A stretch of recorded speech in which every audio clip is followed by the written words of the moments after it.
regulatory authority over Diamonds and Lace and 2 adult clubs. However, Justin Strickland, the new chairman of the board, says, "Well, no, that authority does not belong to us. That is handled by the vice department of the police department." And apparently, that was my mistake. I apologize for having that flub here on the David Tula Show. There is no adult business supervision by the Department of Transportation run by city government. I think the name of that agency is very important. It is a volunteer board, and it oversees taxis, and it also regulates vehicles for hire. Again, it's important to hear those words because some cars are not vehicles for hire, right? Some cars are. That would be taxis. There are about 200 in the town. But other cars, such as the private car and truck ridden or controlled by Rudy Soto Rodriguez, the working man, been here in the country for 13 years, and his wife Daisy, when they are traveling about by car or truck, going to church, going to get groceries, checking on relatives, going to a Hispanic event, perhaps a cultural event, they're not for hire, right? And so they are not subject to regulation by the city, and as we were suggesting, not even by the state. And we've been looking at a federal ruling of a 78-page opinion that came from the hand of U.S. District Judge Alita Trauger in Nashville last week that opens up this issue, showing you that there are constitutional questions. Though the petitioners in that case are lawyers, they're not framing the story right. In a way, their lawsuit is a defense and a form of marketing for the current status quo. Nonetheless, it does show through that there is a right to travel that comes from the people, it comes from the Constitution. It is, as I suggest, inherent God-given, unalienable right to do so by car or truck, so whatever you choose, apart from regulation. This is David Toulis, and we are concerned about transportation because we are a car country. We are a car culture, and we like our freedom of movement, even though the High Court in Tennessee engages in a legal fiction suggesting that there is no such thing as a constitutional right to travel. DA Neil Pinkston told me as much last week. There is no constitutional right to travel except, he says, except the right of changing domicile, which is an absurdity, as Judge Trauger suggests in her long analysis as to why she's going to grant class action status to that case by 2 minority impoverished men who had their licenses revoked. Trouble with the state. The state is a great villain in many areas. And we're going to talk now with a man who has had some interactions with the state. He has had some you might say some negative encounters with the law. His name is Stephen Mays, and he's looking for work. He has been for past months working in a restaurant on North Shore, and is looking for work again. He's 43 years old, father of an 8-year-old son, lives in the Stewart Heights part of Chattanooga.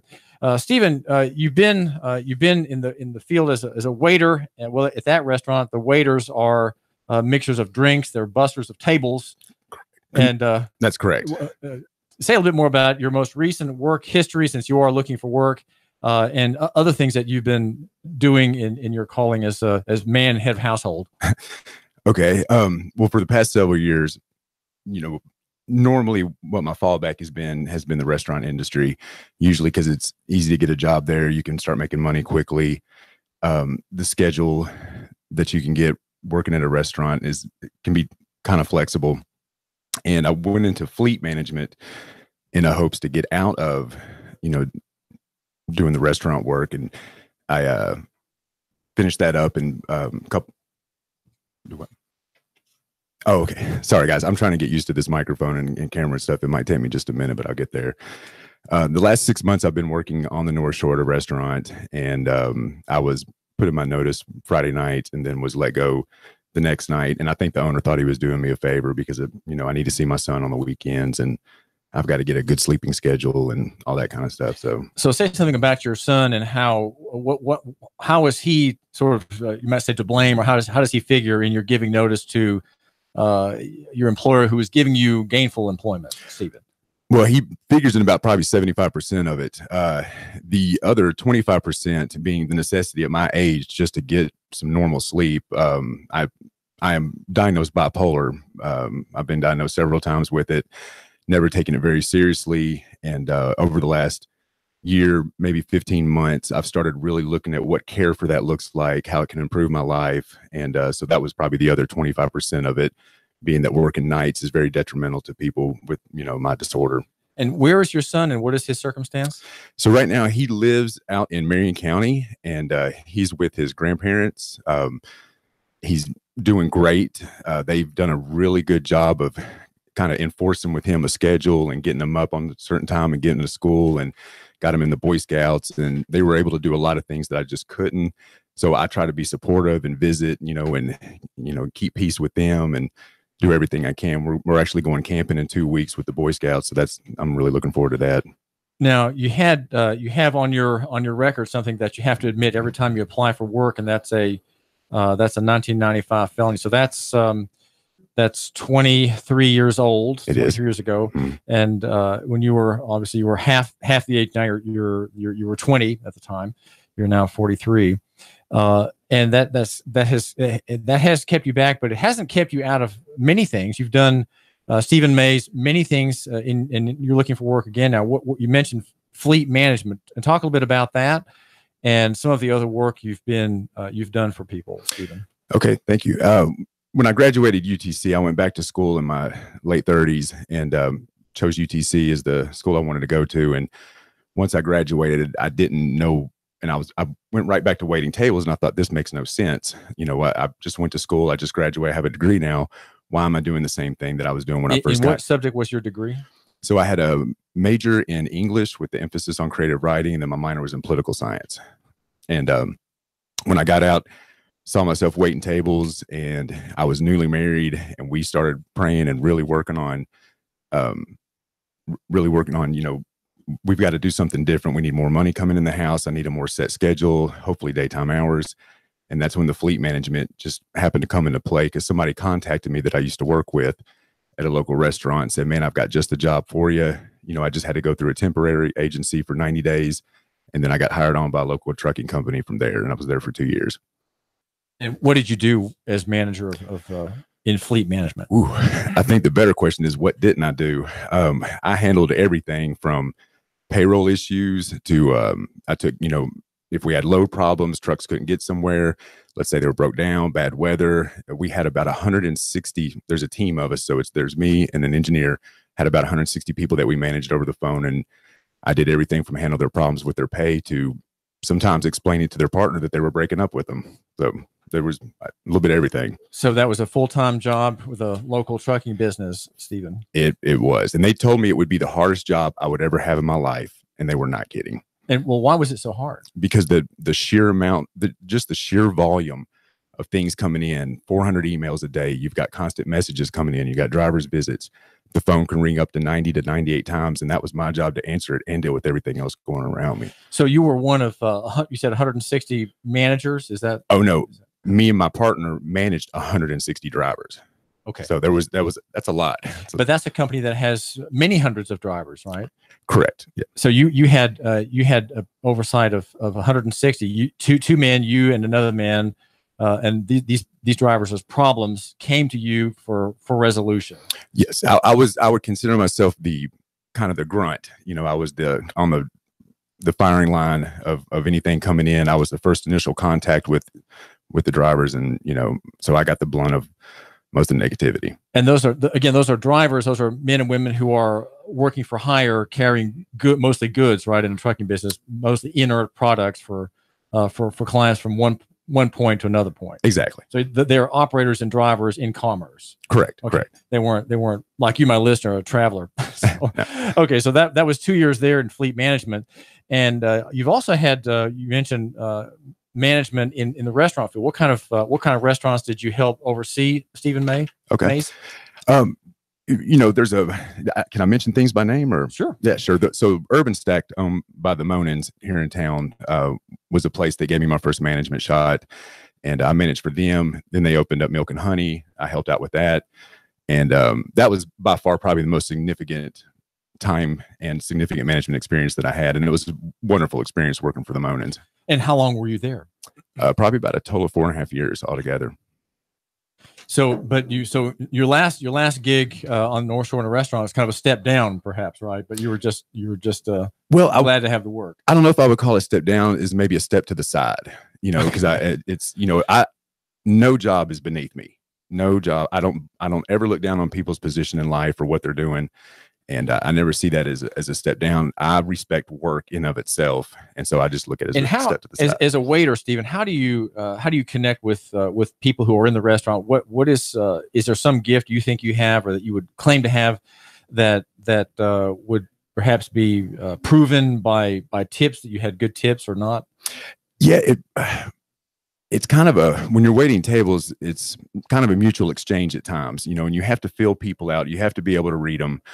And because you don't know where to go if you can't understand what you're dealing with in front of you. And you can't exactly ask them certain things. You say polite things like, how's your day and all that. But you can also tell through body language. You can tell by the way people are interacting with each other at the table. Is this somebody I need to approach and talk to? Or are these people that just want to be left alone and eat? So a lot of times humor is my entryway into talking to people. And are tips fair in the waiting field, Stephen? That depends on where you're at. Are Chattanoogans generous with tips? And Chattanooga, do they receive you well as waiter? They do receive me well as waiter, and I like to think that's also some of my skill, but it's also a compliment to the people. And actually, now that I think about it, tips overall in almost every place I've worked have been normally above average. So the people of Chattanooga have been good to me in that area. So 15% is what is thought to be the right amount for a waiter, and you're suggesting that people in your experience give more than the 15%. I would say 20% is the status quo in Chattanooga. And what other kind of work have you done, Stephen Mays? This is David Toulish. We're talking with Stephen Mays, who is 43, and he's done various kinds of work, and he's looking for work today. And so this is kind of a job interview on your behalf, my listeners' behalf. So if you think that you might want to meet with him, make sure you tune in for his number, which he'll give at the end of our chat. So what other work have you done, Stephen? I've done everything from, I've been an electrical apprentice. I've built swimming pools, manager of my dad's tanning salon in Nashville for a couple of years. I've tried to start several of my own businesses, everything from water washing to photography. I guess I'm that jack of many trades. Well, in helping your dad's tanning business, what did you do? Sales as well there, or just administrative? I did both. He had a management program that he designed himself and set up. And so as a manager, we also got bonuses based on our sales. And I really loved tanning. I thought it was great. I thought everybody should do it, and it was. Isn't it kind of unhealthy though to offer that service? That somehow it seems kind of a sketchy line. Well, it's like a lot of things. If you look at what science says and all this, and one year they're saying this, where they're saying, oh, it causes all this skin cancer. Then the next year they're saying, without tanning, you can't produce certain vitamins, and it just depends on the information. Without sunlight, your vitamin D isn't processed, right? Correct. And there's that. And there's also the effect that it has that seasonal sunlight deficiency disorder, which is very real and really hurts a lot of people. And in fact, in Russia, where they go through long periods of severe winter, it's not unusual for them to take the kids in the school and circle them around a UV lamp just to get them happy. What is your take, Stephen Mays, on the criminal justice system? Where does it get right, and what does it get wrong? Ooh, since you've had encounters with cops and courts and so on. Yeah, that is a broad question, and I'll do my best to answer it. I heard a question the other day, and the guy said, well, if you don't want to be in jail or in court here, name a country you would be. And I couldn't name one. And I thought, I'm actually okay with our system here, as broken and as messed up as it is, as everything else is. But if you stay out of trouble, you won't get into trouble. That's mostly my experience. And as I was, sitting in jail in Nashville, I was watching the court systems, try to cut breaks to people, trying to work with them, and some people, honestly, I think some people just need to be behind a reinforced structure because they haven't figured out how to handle themselves out in public yet. And I was one of those people. I was sitting in jail, and Davidson County. Yeah, it was in Davidson County. I had kind of an outer body experience because I always saw myself as a nice, easygoing, well-mannered person. And then I was looking at the concrete walls late at night and I was thinking, but society doesn't think this. And is that true about me then? Like, am I not safe to be out in society right now? And I came to the conclusion, due to my past history of alcohol, that I was not, and it was not a good idea for me to be out roaming around drunk doing God knows what. And so being put in jail on a after a sentence had been given was a cathartic and beneficial bad experience for you, Stephen Mays. Some would call it a spiritual experience in a way. How's that? Well, you get a real look at yourself and what your position has gotten you in, and everybody makes assumptions about themselves. A lot of people really don't even know themselves. And when you're put in an institution like that and you're looking at a concrete result of your actions, it's kind of hard to argue with. I mean, I wasn't out, I wasn't arrested because of my political stance or anything like that. I mean, I was arrested and rightfully put in jail because I caused another person a lot of problems because of my inability to handle my alcohol, which I shouldn't have been putting in my body to begin with. Well, is justice possible in, let me ask you this, is jail and are prisons and jails the place where justice is served, or would you offer a critique of how justice can be obtained for victims of crime? Victims of crime, you were involved in a crime. There was a victim, an individual person. That crime was prosecuted by the state as if it were the victim or it had been the victim. You were sentenced. Is justice served by prisons and jail cells, Stephen Mays? Well, I mean, I guess that calls into question, the difference between restitution and justice, and we need to rightfully pay back the people that we've harmed. If we've cost them things, if we cost them time from work, they need to be financially compensated, not by the state, but by us, the perpetrators. Now the other part is justice. That's really kind of hard for me to answer because I don't feel like justice was ever even served in my case. Even though I was behind jail, I just shouldn't have been out in public at that point. But I'm not sure that justice was served. Maybe ask the question. Was restitution required in your case? Did you have to make a payment or do a service to the victim? So I had to show up to a probation office every month for 2 years. And I had to pay restitution back to the victim. I also had to pay, all the court costs and everything, that's fine. What was the restitution and how much were the costs? Oh God, it's been so long. 23 years ago. Yeah, it's been a while, but I think somewhere in the amount of like $6,000 or something. So, and okay. I had to go to a peace class as well, which was one night a week. I had to go listen to everybody talk about how they were innocent, and nobody did. Well, in our current system, since since the person who's convicted is isolated and kept in a place where there's a destruction of his time. He's not allowed to do anything for his victim or for society at large. He's not in society. He's not near productive people. He's not involved in the creation of wealth and capital, which is what the marketplace is. It seems that it's unjust and ultimately destructive of society as a whole, because you're not involved. In the biblical model of justice, if you're convicted of a theft, let's say of $6,000, you have to make restitution. And if you can't pay it, you are sold to someone to make the payment and to compensate, to make whole the victim. Right. And then there's a percentage on top of that, either 20% or 50%, depending on the circumstances. Well, see, that ends the whole thing. Then you're like everybody else. You don't have a blot on your record anymore in that system. Well, and I think that's where we get it wrong, is what we do with the people while we're in there, and isolating them and treating them more like animals, from each other, from life.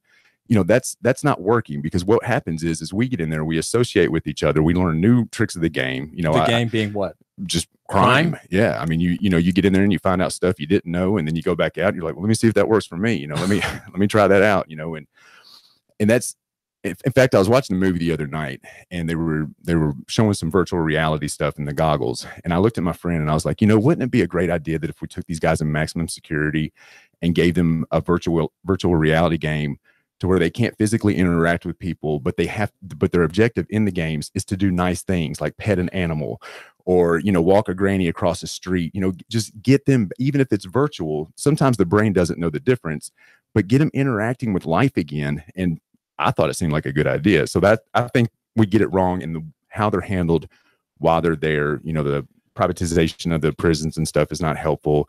it just comes down to money. It's not about rehabilitation. In your stay in prison, or a person is sentenced and he serves his time in a jail, with the state paying compensation to that county for that honor, I suppose, it is a purposeless existence and it's apart from society. So there's no way that the victim can be restored, and no way for the man who's in the prison to be near productive and worthy people who can teach a trade, who can give work experience, who can give life experiences, to have counsel, all in society. So in the biblical model that I would say is much more just, your criminal is restored by making restitution in public. He's always in public. He's never segregated. There's no segregation of the criminal who's not worthy of capital punishment. Right. And the first and the only example I could think of somebody that was productive and creative while they were in jail, that's how we got Mein Kampf.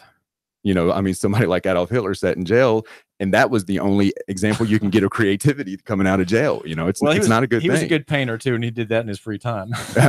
Well, he should have stuck with that. Well, this is David Toulis. We're talking with Stephen Mays, who's a job applicant. He's looking for work. He's been in the restaurant field, has done restaurant management. He's also done fleet management for a major trucking company here. He's calls himself a people person, and has worked as an electrical apprentice and done handyman work, and done other creative labors. He's 43 years old. He's the father of an 8-year-old son, and he's just looking for. So why should my listener hire you, Stephen? Oh man, I was up last night really thinking about that, and I could not really put my finger on why, because I'm not a good salesman of myself. I would just encourage your listener to have considered some of the things that I've said today.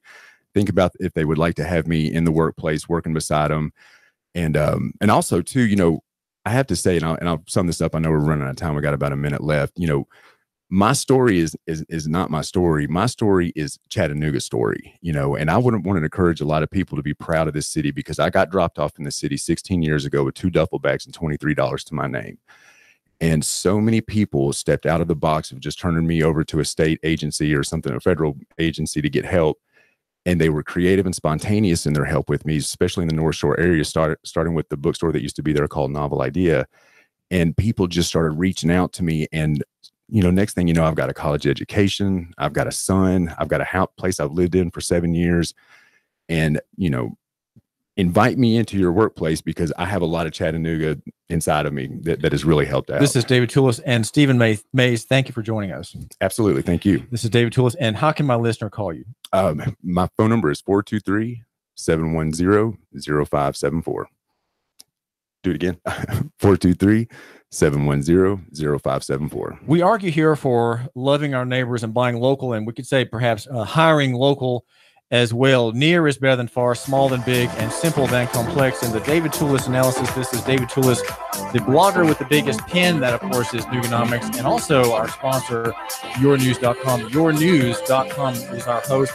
And in the footnote, 5-point type, Helvetica. Of course, I love Helvetica because it's the neutral font.